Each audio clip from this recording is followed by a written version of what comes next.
આજની ધર્મ કથા. પ્રણામ. ધર્મ કથા એવા ઉત્તમ આત્માઓની કથા કે જે લોકોનું જીવન સ્વયં ધર્મ હતું, જેમનું નામસ્મરણ એ પણ ધર્મ છે, જેમના જીવનની દરેક ઘટના એ પણ ધર્મ છે, અને જેમના જીવનના અનેકવિધ પાસાઓ અને એની અંદર એમણે શાસન પ્રભાવના માટે અથવા આત્મકલ્યાણ માટે વાપરેલા રસ્તાઓ એ પણ ધર્મ છે. મહાજનો યેન ગતઃ સપંથા. મહાપુરુષો જે માર્ગે ગયા છે એ માર્ગ છે. ઘણી બધી વાર આવો પ્રશ્ન થાય કે આ નવું આયોજન કે નવું અનુષ્ઠાન છે, તો આ નવું અનુષ્ઠાન કરવામાં લાભ કેટલા અને નુકસાન કેટલા? તો એવા સમયે સુજ્ઞ પુરુષો એવું કહી ગયા કે જ્યારે આપણે લાભ અને ગેરલાભનો નિર્ણય ન કરી શકીએ ત્યારે એક વસ્તુ દ્વારા એનો નિર્ણય લેવો. કઈ વસ્તુ? તો કે આપણા પૂર્વજોએ આવું કર્યું હતું, જો પૂર્વજોએ આવું નથી કર્યું તો આપણે કરવું નથી. કેમ?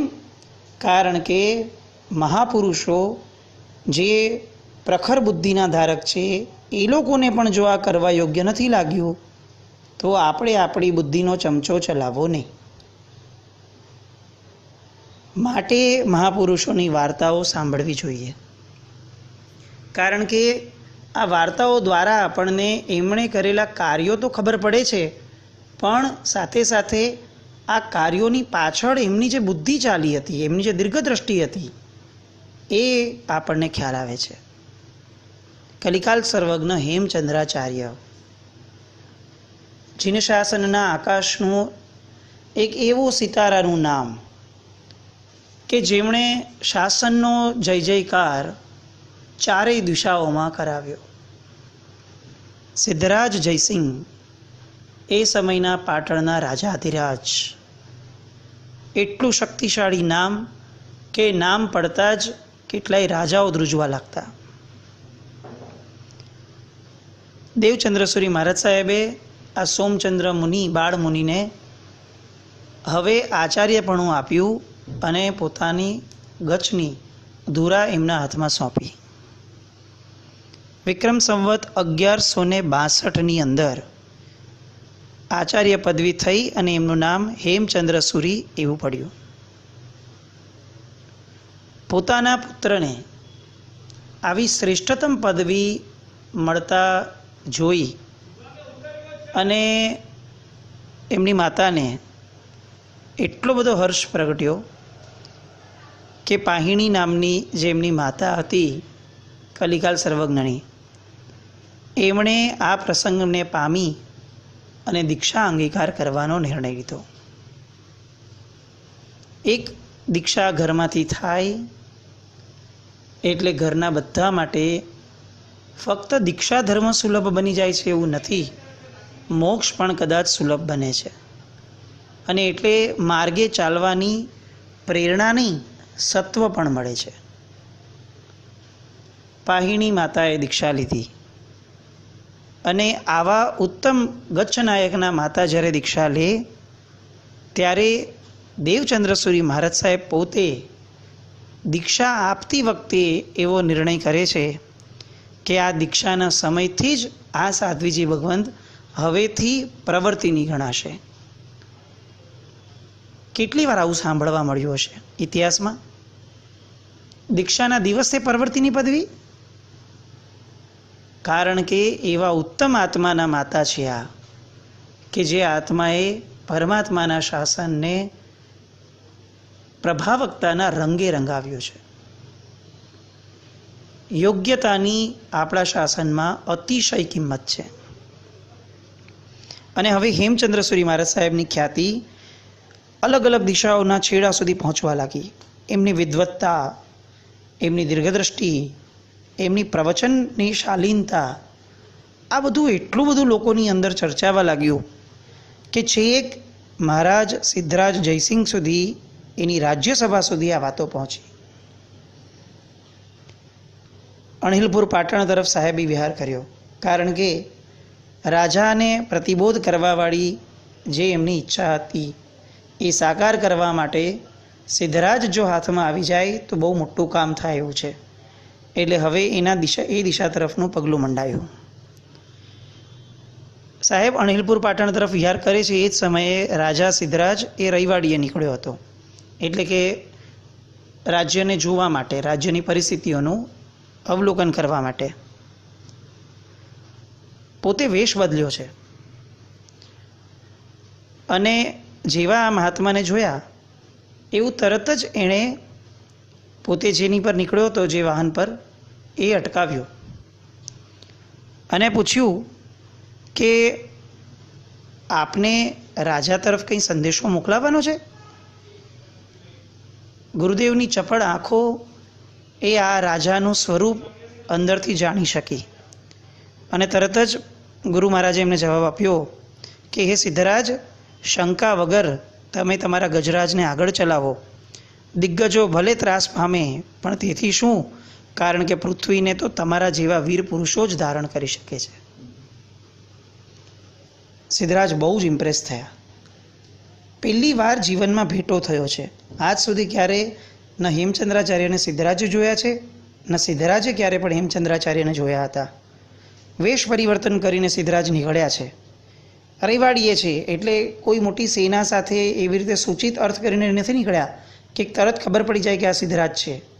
અને છતાં પણ આ ગુરુની આંખો એ સિદ્ધરાજને આરપાર જાણે જોતી હોય એવી રીતે ઓળખી તો જાય જ છે, પણ એવી રીતે વર્ણન કરે છે કે સિદ્ધરાજના મનની અંદર સાહેબની એક છાપ પડી ગઈ. ફર્સ્ટ ઇમ્પ્રેશન જબરદસ્ત પડી. અને આવા શ્લોકથી હર્ષિત થયેલા સિદ્ધરાજે હવે એ જ સમયે એમને આમંત્રણ આપ્યું કે સાહેબ, આપ જે પણ છો, હું આપનાથી ખૂબ પ્રસન્ન થયો છું અને આપની પ્રતિભાનું મને ખૂબ ઘેલું લાગ્યું છે, તો આપ રોજ બપોરે ધર્મકથા કરવા માટે મારે ત્યાં પધારજો. સાહેબને તો આ જોઈતું હતું અને રોજ ધર્મકથા કરવા માટે કલિકાલ સર્વજ્ઞ સિદ્ધરાજને ત્યાં જતા. 1192માં અપ્રોક્સિમેટલી સિદ્ધરાજ માલવ દેશ ઉપર ચડાઈ કરી અને પાછા ફરે છે. આપણે જોયું હતું કે સિદ્ધરાજે દેવસુરી મહારાજ સાહેબ જ્યારે માળવા દેશમાં હતા ત્યારે એકવાર ચડાઈ કરી, પણ જેવી ખબર પડી કે દેવસુરી મહારાજ સાહેબ અંદર છે બિરાજમાન, એવું તરત જ એમણે પોતાના સૈન્યને પાછું ખેંચી લીધું. દેવસુરી મહારાજ સાહેબનું ચોમાસું અણહિલપુર પાટણમાં કરાવી અને માળવા પર ફરી હુમલો જે કર્યો હતો, ત્યારબાદ આ દીર્ઘ યુદ્ધ પછી 1192ની અંદર એમણે જીત મેળવી અને પોતાની રાજધાનીમાં પાછા ફર્યા. બહુ લાંબુ યુદ્ધ ચાલ્યું હતું. એટલે સિદ્ધરાજ પોતે પોતાની યુદ્ધ કળાની પ્રશંસાનો ભૂખ્યો થયો, કારણ કે આ બહુ મોટી જીત હતી. એવા સમયે ઘણા બધા લોકો, ઘણા પંડિતો એમને વિદ્વાનો આશીર્વાદ આપે છે, પણ બધાની મીટ મંડાય છે હેમચંદ્રાચાર્ય તરફ કે એ કેવા આશીર્વાદ આપશે. સિદ્ધરાજ પણ ક્યુરિયસ હતા કે જોઈએ તો ખરા કે મારા ગુરુ ભગવંત મને કેવી રીતે કહે છે. અને હેમચંદ્રાચાર્ય પોતાની જબરદસ્ત શૈલીથી, અલંકારિક ભાષાની અંદર સિદ્ધરાજને આશીર્વાદ આપે છે. એક શ્લોક બોલે છે જેનો અર્થ થાય છે, હે કામધેનુ, તું તારા ગોમયથી ભૂમિ લીપી કાઢ, ભૂમિનું લીંપણ કર. હે રત્નાકર, તું મોતીઓથી સ્વસ્તિક પૂરી દે. હે ચંદ્રમા, તું પૂર્ણ કુંભ બની જા. હે દિગ્ગજો એટલે કે હાથીઓ, તમે સૂંઢ સીધી કરી કલ્પવૃક્ષના પત્રો લઈ આવો અને કલ્પવૃક્ષના પત્રોનો તોરણ બનાવો, કારણ કે સિદ્ધરાજ એ પૃથ્વી જીતીને આવ્યા છે. કેટલી ગજબ સ્તુતિ! એક રિસ્પેક્ટ, રાજાને જે ડ્યુ રિસ્પેક્ટ જોઈએ એવું ગૌરવ આપવાનું આ સાહિત્ય સર્જન સાહેબની કેવી ગજબની શૈલી હશે. સાહિત્યએ પરમાત્માના શાસનની અંદર બહુ મોટો ભાગ ભજવ્યો છે અને આજે પણ ભજવે છે. સરસ ભાષાની અંદર જો લખાણ કર્યું હોય તો ગમે તેવો માણસ વાંચવાનો દીવાનો બની જાય છે, કારણ કે સાહિત્ય એ આત્માને ખૂબ આકર્ષે છે. આજે વિશ્વની અંદર અશુભતા ચિક્કાર વધી છે, કારણ કે ક્યાંક ને ક્યાંક શુભ સાહિત્યની અવેલેબિલિટી ઓછી છે, અને જે અવેલેબિલિટી છે એનો પ્રચાર ઓછો છે. શુભતા ફેલાવી છે વિશ્વમાં, તો શુભ સાહિત્યનો પ્રચાર કરવો જ પડશે. અને એની માટે કોઈ યુગ પ્રધાન, કોઈ દેવ આવવાના નથી. એ કાર્ય આપણે જ કરવું પડશે. સોશિયલ મીડિયા એનો કેટલો બધો દુરુપયોગ આપણા હાથમાં અત્યારે થઈ રહ્યો છે. એ જ સોશિયલ મીડિયાનો જો ત્યાગ ન કરી શકતા હોઈએ અને વાપરવાની ચડ જો આપણને છે જ, તો એનો સદુપયોગ કેમ ન કરીએ? જેટલું શુભ સાહિત્ય મળતું જાય એને વ્યવસ્થિત રીતે પ્રેઝન્ટેબલ મેનરમાં લોકો સુધી પહોંચાડવાનો પ્રયત્ન જન દ્વારા થવો જાય, તો હું માનું છું કે અશુભતાને ભગાડવી નહીં પડે, એ આપમેળે સરકી જશે. કલિકાલ સર્વજ્ઞએ પરમાત્માના શાસનને જે શ્રેષ્ઠતમ ભેટ આપી છે એ આ સાહિત્ય છે.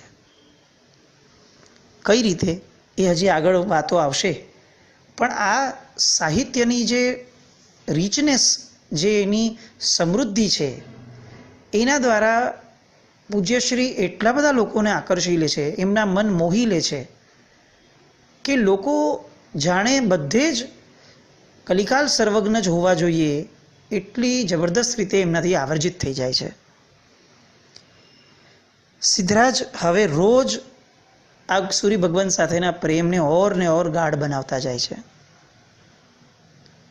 એકવાર ગુરુ ભગવાન સાથે બેઠા હતા અને કલિકાલ સર્વજ્ઞએ સહજપણે સિદ્ધરાજને કીધું કે તમે માળવા જીતીને આવ્યા છો, પણ માળવા જીત્યાનો આનંદ તમારા મુખ ઉપર વર્તાતો નથી. તમારા મનની અંદર કંઈક ને કંઈક એવું ચાલે છે કે જે તમને ખટકે છે. માળવાના વિજેતાને આ શોભતું નથી. સિદ્ધરાજ પોતાના મનની વાત ગુરુના મોઢે સાંભળી અને ખૂબ આનંદિત થયા. આમ પણ કોઈ પણ વ્યક્તિને જ્યારે પોતાના મનમાં કંઈક ચક્રાવે ચડ્યું હોય મન, એવા સમયે પોતાના મનની વાત જો કોઈ કહી દે ને, તો જાણે એના પ્રોબ્લેમનું સોલ્યુશન મળી ગયું હોય.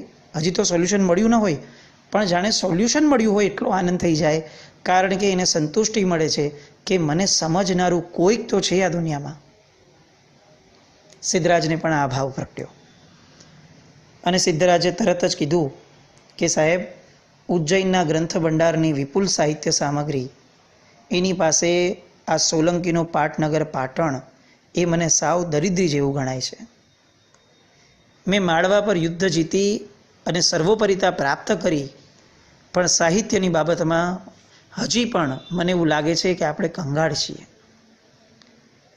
કારણ કે માળવા દેશથી આવેલા પુસ્તકો, લક્ષણશાસ્ત્ર, વ્યાકરણ, આ બધું જોતાં મને એવું લાગે છે કે એના રાજા ભોજના અલંકારો, નિમિત્ત, તર્ક, આ બધા શાસ્ત્રોની ગરિમા કેટલી જબરદસ્ત અને અદ્ભુત છે. આપણા ભંડારમાં આવા શાસ્ત્રો કેમ નથી? ગુરુ ભગવંતે જણાવ્યું કે તારી વાત સાચી છે.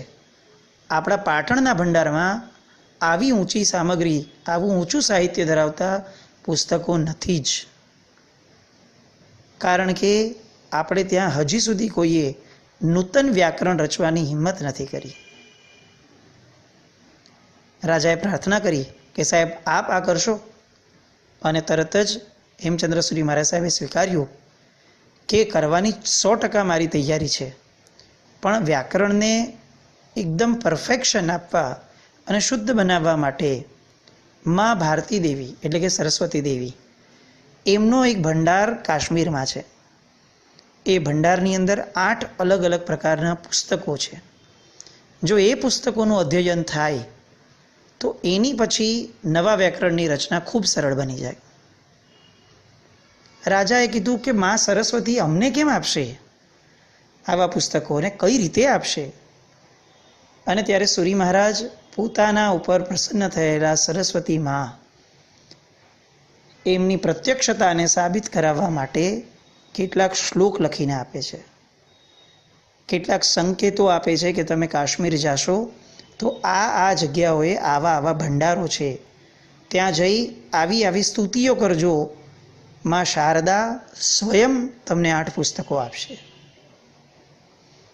રાજાથી માંડીને તમામ વિદ્વાનો અચંબિત બની અને જોઈ રહ્યા છે કે આ સાહેબ શું બોલી રહ્યા છે. માં શારદા સ્વયં પુસ્તકો આપશે. અને સિદ્ધરાજ તરત જ એના પ્રધાનોને મોકલે છે, જાઓ અને સાહેબ જે કહે છે એ પ્રમાણે ત્યાં જઈ અને પ્રયત્ન કરો. એ બધા લોકો કાશ્મીર પહોંચે છે. ત્યાં જઈ સાહેબે કીધેલી જગ્યા ઉપર પહોંચી અને ભારતી દેવીની સ્તુતિ કરે છે. સાહેબે મૂકેલી માંગણી માં શારદા સામે મૂકે છે.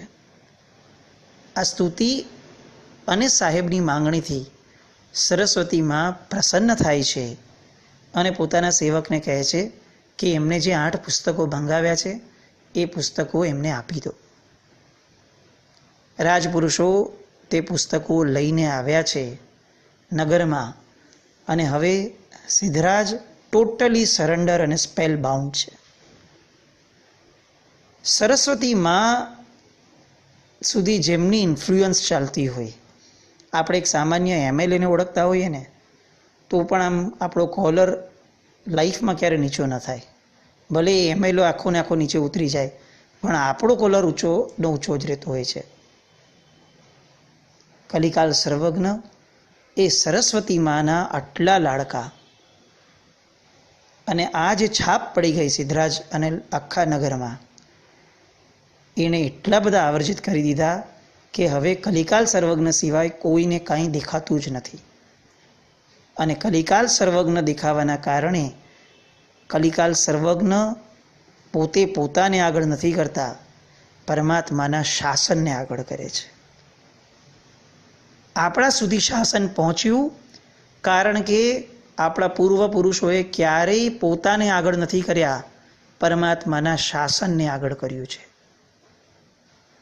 એ પરંપરાને આપણે ચાલુ રાખવી પડશે.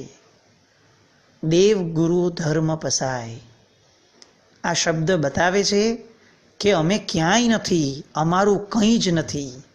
જે છે એ આ 3 તત્વોનું જ છે. પછી એ અમારા તપની બાબત હોય, અમારી સમૃદ્ધિની બાબત હોય કે અમારા ધંધામાં પણ વિકાસની બાબત હોય, દેવ ગુરુ ધર્મ પસાય. કલિકાલ સર્વજ્ઞએ આ 8 પુસ્તકના અધ્યયન શરૂ કર્યા, ઊંડું અવલોકન કર્યું અને સિદ્ધ હેમ નામનું નવું 8 અધ્યાયવાળું અદ્ભુત વ્યાકરણ બનાવ્યું, જે વ્યાકરણ આજે પણ સંસ્કૃતની પ્રવેશિકા તરીકે આપણે ભણીએ છીએ. આપણા જ્ઞાન ભંડારોમાં આ પુસ્તક ક્યાંય એમનેમ પડ્યું હોય છે, પણ જ્યારે સિદ્ધરાજ જયસિંહના હાથમાં આ પુસ્તક આવ્યું હતું ત્યારે એણે શું કર્યું હતું ખબર છે?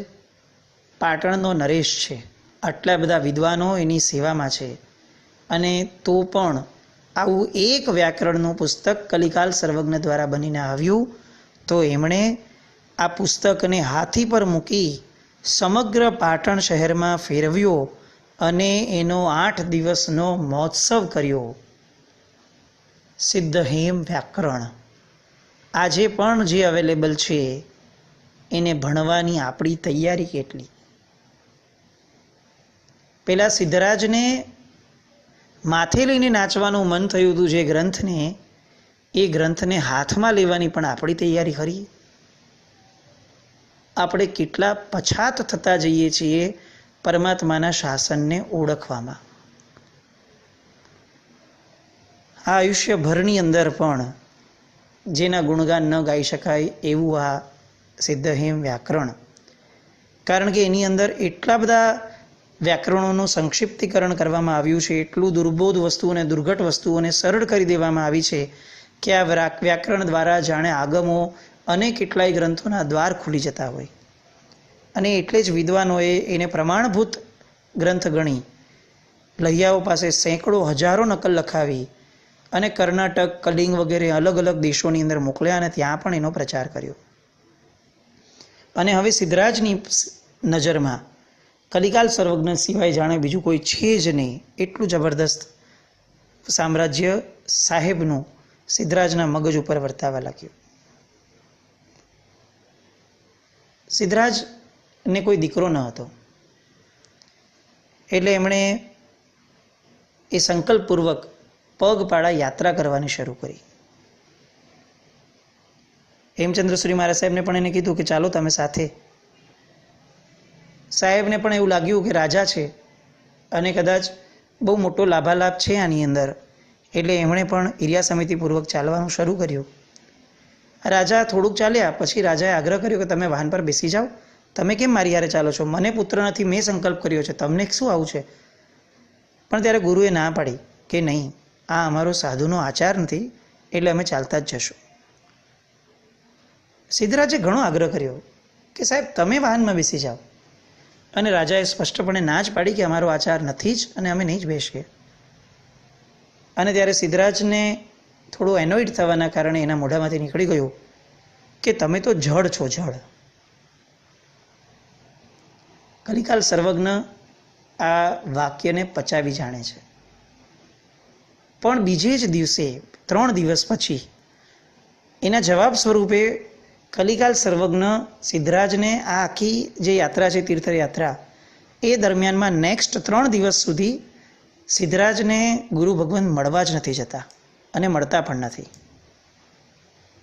સિદ્ધરાજ 3 દિવસ સાહેબના દર્શન વંદન ન થવાના કારણે એટલો બધો અધીરો થયો કે એ તરત જ હવે 4થે દિવસે આચાર્ય ભગવંત જ્યાં બિરાજમાન છે એમના એ રહેઠાણ આવાસ તરફ રશ કરીને ભાગ્યો.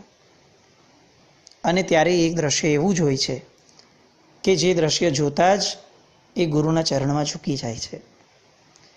એ કયું દ્રશ્ય હતું એ આપણે આવતીકાલે જોઈશું, કારણ કે કલિકાલ સર્વજ્ઞની વાતો ખૂટે એવી નથી. કેટલાય દિવસો આપણે કરીએ રાખીએ તો પણ આનંદ આનંદ આનંદ રહે, એટલી જબરદસ્ત વાતો કલિકાલ સર્વજ્ઞની છે.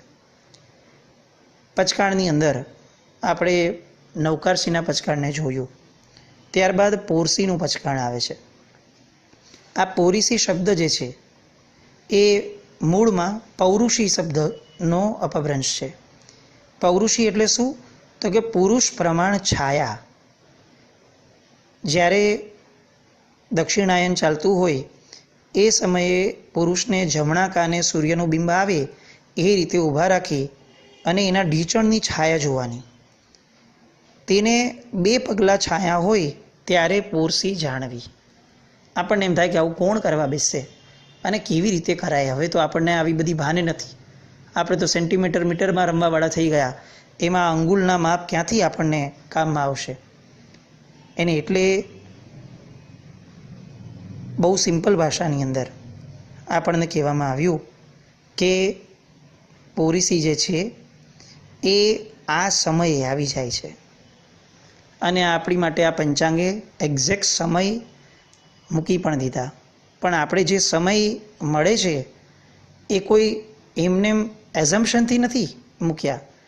અત્યારે કોરોનાની રસી એક ગોતવી છે તો આ લોકો કેટલા બધા એઝમ્પશનમાં જાય છે, કદાચ આમ થાય, કદાચ આમ થાય, કદાચ આવી રીતે પણ કોરોના ફેલાય, કદાચ આવી રીતે ન પણ ફેલાય.